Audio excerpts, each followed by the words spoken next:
inside. Too slippery. Alright, here we go. You ever shake your hands with someone and you have the smell of their cologne or perfume on your hand? It's always bothered me. But for some reason, it bothers me even more now. Maybe I've become more sensitive to certain types of smells, or maybe the cologne and perfume don't just smell as good as they used to. It's also a possibility that society has become so hardened that people put whatever they want on to impress us. Whatever the reason is, whenever I'm in contact with these, let's call offensive odors, I have an allergic reaction. My eyes start to tear, I get itchy, and sometimes my throat will even close. My body gets into like a complex rejection process that accumulates me to feeling ill for like the rest of the day. You may just think, oh, just walk away, but it's not that easy. They make this stuff so it sticks to you. Before you know it, thousands of tiny like perfume molecules are making their way up the nostrils, down the bloodstream. My brain is sending a message to my liver saying, emergency, emergency, you're a goner. I'm getting a reaction just thinking about this.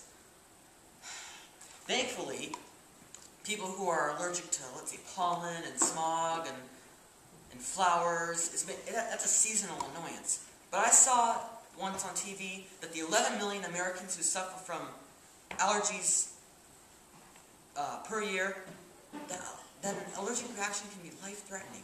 So you're sitting next to one of these stinkoids in the elevator, and you risk your life.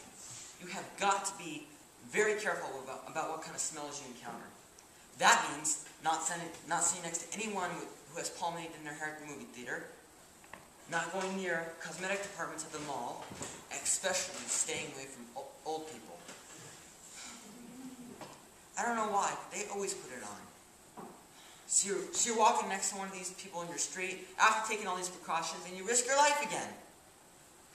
The smell is on your clothes, goes into your nostrils, and then into the bloodstream. What can I say?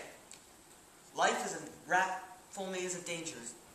It's not an easy way to live it, but you do. But you gotta look at the bright side. Luckily, I'm not allergic to peanuts. Those peanut people, they eat one peanut and their whole body goes into a seizure and they die. Pretty harsh not being able to eat a peanut butter and jelly sandwich. I take perfume allergy over that anyway.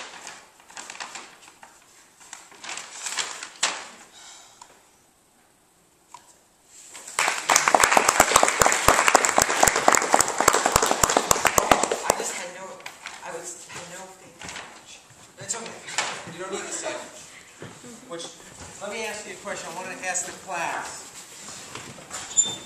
What? You know, it's kind of funny because actually, you know, as he was sitting there, it really locked him, like really closed him up. Yeah. But I threw this image on him like he was in a wheelchair. It really made it funny for me. You just, because he was like... yeah, and it really just like, I bought it too. He was like, look at the bright side of things too. You know what I mean? All right. I thought it was hilarious. What else? Nobody? I can't see, so you're going to have to like make a note. All right. I thought it was good. I thought he was looking in the corners a few times, but if he was looking at us, it would have been absolutely perfect. It was great. Yeah, the connection. So my question is, I wanted to what about tempo? Yeah, it was fast. He was trying to rush it. So you got to trust yourself. All right. So I think that's why I screwed up some words. All right, but here, this is an interesting word you use, screwed up. Because what I think's behind it is you want to be perfect. You want to do it right. You know, I've talked to you a few times. Yeah, you want to be the best you can be, and you want to just nail it. And here's the thing about that, is sometimes you just do it. And how you've got to allow it, especially in an imperfect art such as theater and acting or film. It's a collaborative thing at best. So you're collaborating with other actors, you're collaborating with designers, audience, cameramen, or whatever. So it's just allow it to happen. And there's a difference between I'm just going to blow it out my you-know-what, and I don't care, or as opposed to, I've got to have it perfect. And when you do that to yourself, we saw today, it just shuts all your stuff down and you're racing through it. And somewhere in the middle is the answer. You allow it to come out and you allow it to breathe, you know, and you allow the audience to laugh and you kind of feel it and you go through it.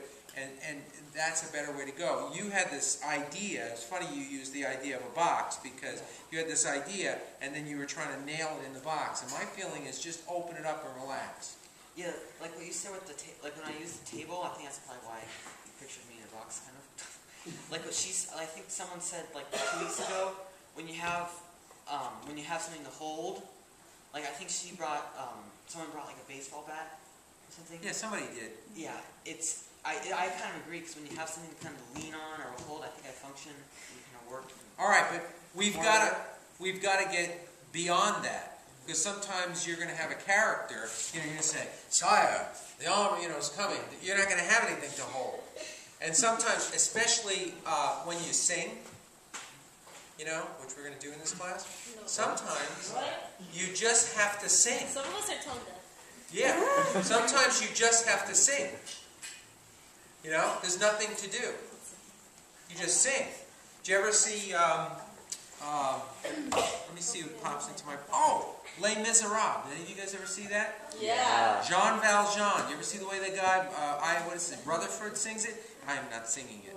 But he's there and he's watching this guy sleep and he sings this marvelous song called Bring Him Home. And that's it. He's just like I am, almost. You know, and he's singing. And it's really simple and you can't do anything because the minute you do something, you're doing too much. Or you don't box yourself in. So part of the exercise for you would be to really open yourself up and get away from that idea of being perfect and allow yourself to get messed up a little bit. And out of the thing, he doesn't like that. Because out of that, you're going to find that you're going to be okay. It's like Megan wants to be good and is, and she gets a little, you know, and then you learn to trust yourself, and it's going to be a little bump once in a while. Try performing live. You never know. I'm talking about like singing. You guys, I told you I did that cabaret show. I didn't know any of those people. There was a couple hundred people in the audience, and I picked on the one lady that didn't talk. I said, yeah, well, you tell me something? And she's like... And so you're going to get that, and you've got to find where you want to go and let that happen. And allow it to kind of to play. You know what might be a good one for you, for scenes? Take a look at Ferris Bueller.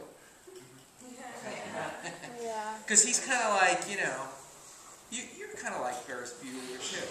You know what I'm saying? You got to kind of, you know, I'm going to do stuff, you know. But you know, something like that for you to just kind of mess you up because you want to be good. You are a hard worker.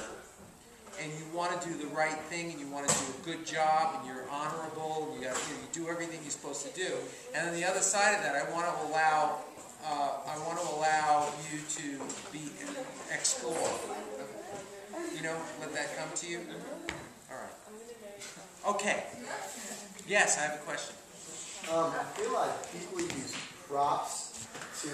I feel like people use props as a pacifier. Yes. And utilize them as a catalyst to create the perfect performance. Well, that's another reason I got the table, because I had no idea what it was. Yeah. Didn't need it. You know, it's so funny you say that because a prop. I'm a minimalist on props, and I don't like a lot. And so when you bring a prop on the stage, it better well mean something or do something. If you're Sherlock Holmes and it's your pipe or your magnet, whatever it is, it has to be tight. But sometimes people have props, and it's part of your universe, and they don't know how to act with them. And sometimes, like the baseball bat, who had the baseball bat? She. Who did? Jill. Jill? I'm watching the baseball bat. I'm saying, when is Jill going to use it? And she's, no, I just want to hold on to it. And so you got to make it work for you, or don't use it. And sometimes we'll do an exercise in here where you just keep it really simple. So the prop must have a purpose. Within the universe of the character, absolutely. Yes, sir. I didn't like want to have to use proper I think the same way, but in this probably doing you have to use proper. Yeah. Yes. But what you're supposed to bring a feather, weren't you? Well, yeah, I'm just gonna bring this Uzi. All right. Good stuff. You guys, look, you guys came out of a 2-week break and you just jumped in there. You just jumped in there and you did your work. And I appreciate that. You've also had your lines done and everything. And, you know, community college, that normally doesn't happen. People are like, oh, well, you know. So you guys did a good job. Give yourself a hand for that. We have about 5 more of these to do, which we'll do next week. And we're going to go right into the type assignment. So be ready to have it in your hand. And we're also going to set up your scenes. Good job. I'm very pleased with you guys. Thank you.